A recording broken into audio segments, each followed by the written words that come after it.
The winter of 1975 was lashing New York with biting winds. Montgomery's restaurant, a small traditional establishment in Brooklyn, was warm, filled with murmurs and the clink of silverware against porcelain plates. William Lancaster sat at the farthest table where wide windows revealed the illuminated city. It wasn't the kind of place he usually frequented, but he made a point of holding occasional meetings in less luxurious settings to feel the pulse of the market. At that moment, however, he wasn't paying attention to the conversation in front of him. His eyes were fixed on the table next to him. A red-haired waitress wearing a simple apron and with tired circles under her eyes was holding a spoon in front of the little boy in his wheelchair. "One more, champ," she said, putting the spoon in the child's mouth. The boy laughed, accepting the food with joy. His eyes were shining, his little hand touching his mother's affectionately. William swallowed hard. Oliver never looked at him like that. "Lancaster, are you listening?" The voice of his assistant, Henry, brought him back. William blinked and turned to the table.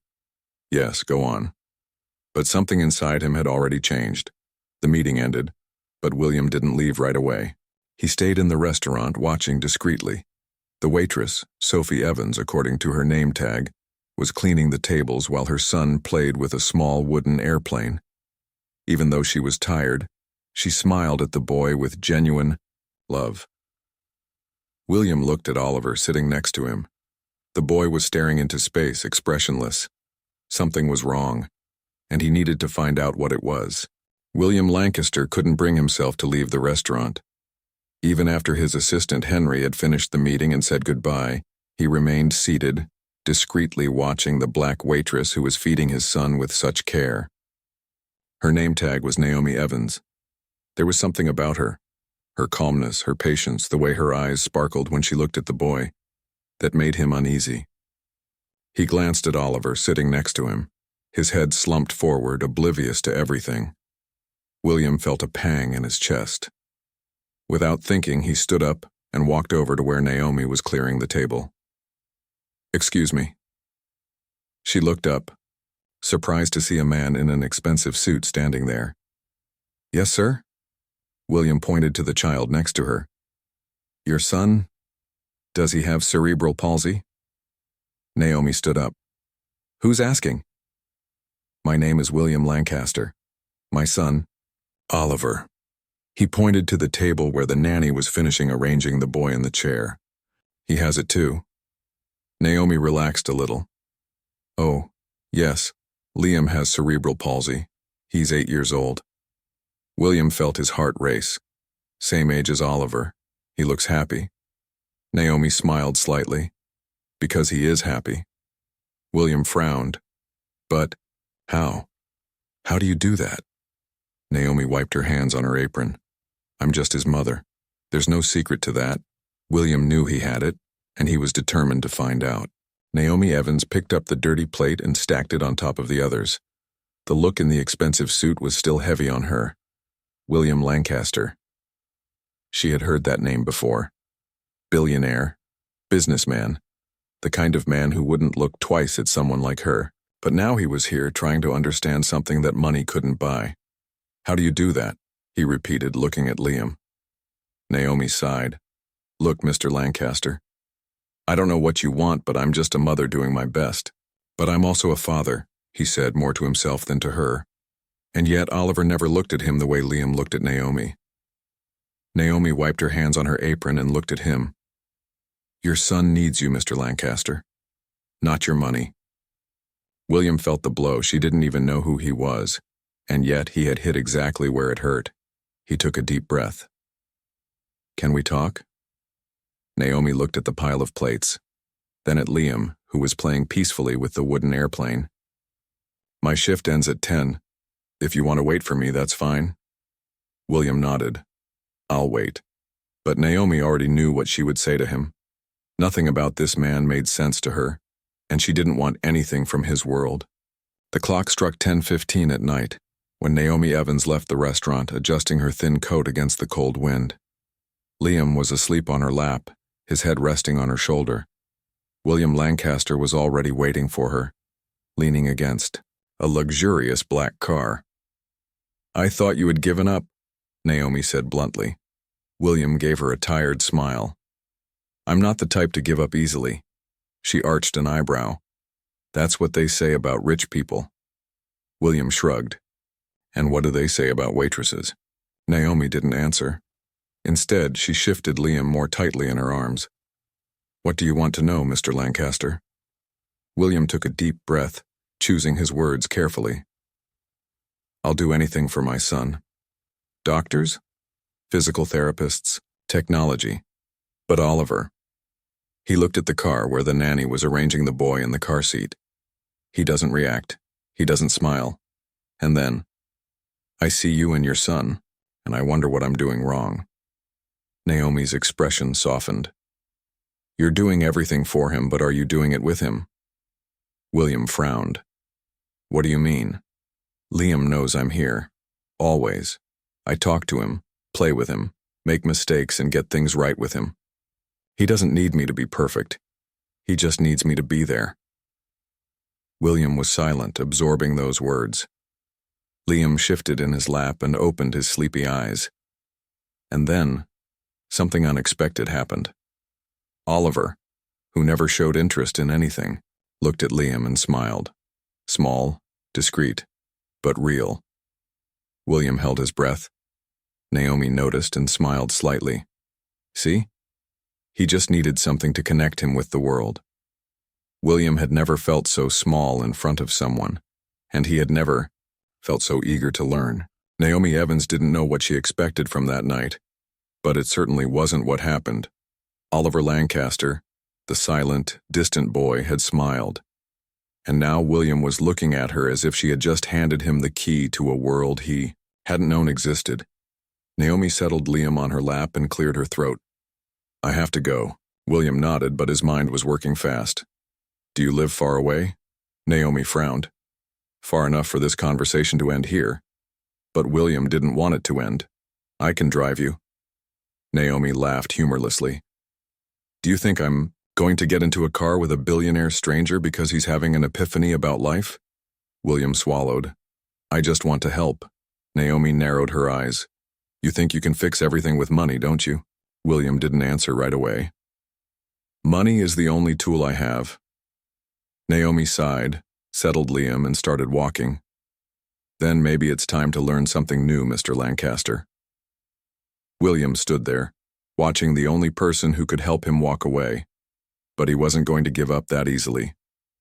Naomi Evans couldn't stop thinking about that man. It was ridiculous. She had dealt with arrogant customers before. Rich people who thought they could buy respect, happiness, even love. But William Lancaster, he was different. Not because he was a billionaire, but because he seemed lost. And Naomi knew a lost heart when she saw one. 2 days later, he returned to the restaurant. This time, alone. Naomi saw him as soon as he walked in, but pretended not to. She continued to wait on tables, waiting to see what he would do. William sat at the same table as before. He didn't call anyone over. He just waited. After a few minutes, Naomi walked over to him. "You're becoming a loyal customer." William smiled slightly. "Let's just say I'm learning to appreciate different environments. Or maybe I'm just used to always getting what I want." He laughed. "And do you always assume the worst in people?" Naomi rested the tray on her hip. "Life experience." William sighed. "I don't want to take up too much of your time, but I was wondering if I could hire you." Naomi frowned. "What?" "Not as a nanny, as a mentor." Naomi blinked in disbelief. "You want me to teach you how to be a father? I want you to teach me how to connect with my son." For a moment, Naomi didn't know what to say. This was crazy. But then she thought of Oliver, the way he'd smiled at Liam, and for the first time, she hesitated. Naomi Evans didn't know what to say. William Lancaster, a man who could hire any expert in the world, wanted her to teach him how to connect with Oliver. She should have refused. She should have told him it wasn't her problem.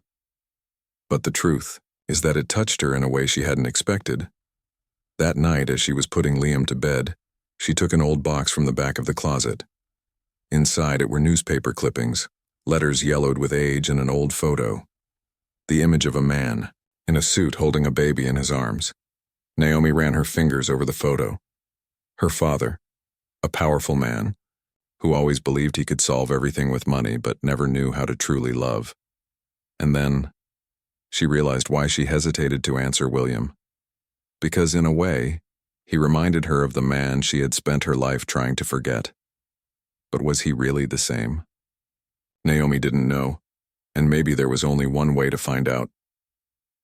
The next night, William was back at the restaurant. Naomi saw him before he even spoke to anyone. She took a deep breath and walked over to him. "If I accept, it won't be your way, it will be mine."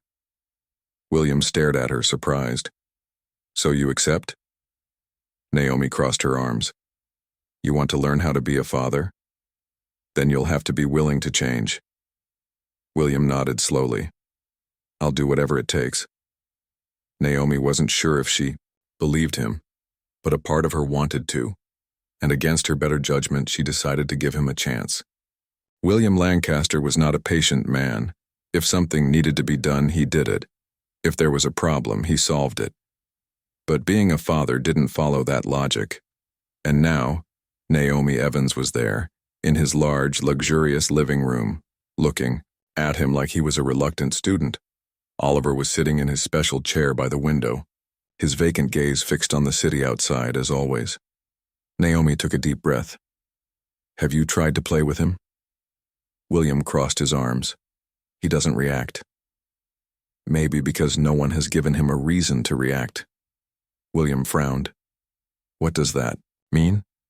Naomi walked over to Oliver and picked up one of the toys that was lying on a shelf. A wooden car, untouched. She placed it in the boy's hands. "Here, Oliver. Let's play."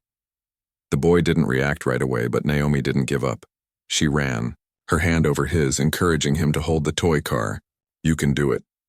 Slowly. William watched, feeling a lump in his throat. Oliver blinked slowly. Then he moved his fingers, and then, for the first time, he held the toy car. William couldn't believe it. "How?" Naomi smiled. "He just needed time." Oliver looked at his father. Small, almost imperceptible, but there was something different in his gaze. And William knew Naomi was right. His son needed him. But for the first time, he realized that he needed his son too. William Lancaster had always believed that the world bowed before him. But that afternoon, sitting in the apartment's playroom, he felt helpless. Oliver had held the toy car the day before. A small gesture for many, a miracle for him. And then, today, nothing. The boy was aloof again, his gaze lost. William tried to get closer, tried to encourage him. But there was no reaction. And that frustrated him more than it should have. The explosion. Naomi entered the room and found William with his fists clenched, staring at his son. "What happened?" William took a deep breath. "He's regressed." Naomi crossed her arms. "He hasn't regressed, William. He's just not in your rhythm. But yesterday he held the toy car.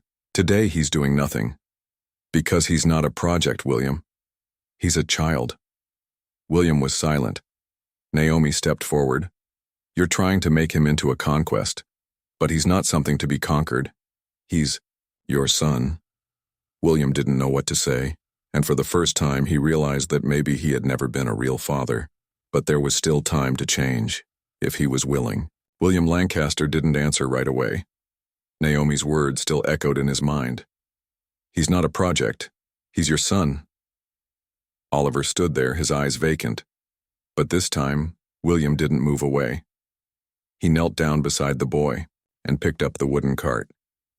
"It's okay, son," he said, his voice softer than he'd ever used before. "Today doesn't have to be like yesterday." And then he just stood there. No rush, no demands, just present. Naomi watched the scene in silence. After weeks of trying to teach William to see beyond money, beyond control, finally, he understood. Oliver blinked slowly and, after a few Seconds, touched his father's hand. Simple, small, but gigantic.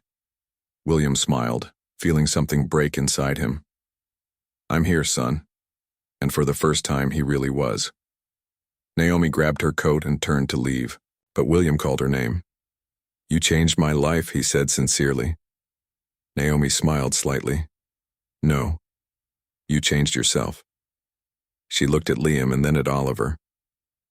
"But I think now you know what really matters." William Lancaster had never been richer than he was at that moment, because for the first time he had found something that no amount of money could buy. The end.